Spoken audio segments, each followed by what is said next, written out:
So the Queen Creek Botanical Gardens is a very unique space. It's the world's first all-edible botanical garden, and it's a space for learning about how to grow food in an elegant way, where you can really taste the beauty and experience, food being grown in a very localized setting. So it's an inspiring place to learn how to grow your own food at home, but also a great place to see how food can be integrated into local food economies in a very sustainable way.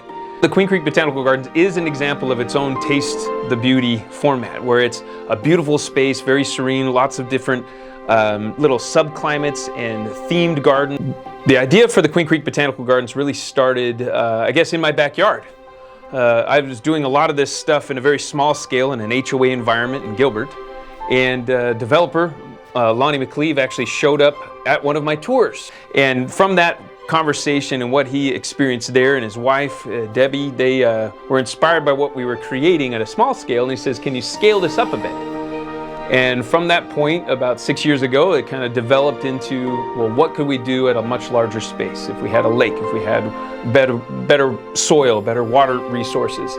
And from that, combined with a lot of work with the ASU school sustainability and just the movement and desire for a more localized food system, we found that we could overlap a lot of this research into one space that could be more publicly oriented. The information that we gather at the Queen Creek Botanical Gardens actually goes into a couple different sources. So a lot of it we teach directly to DIY homeowners. So we have regular classes that are happening in and around the Queen Creek Botanical Gardens. We have webinars that we teach.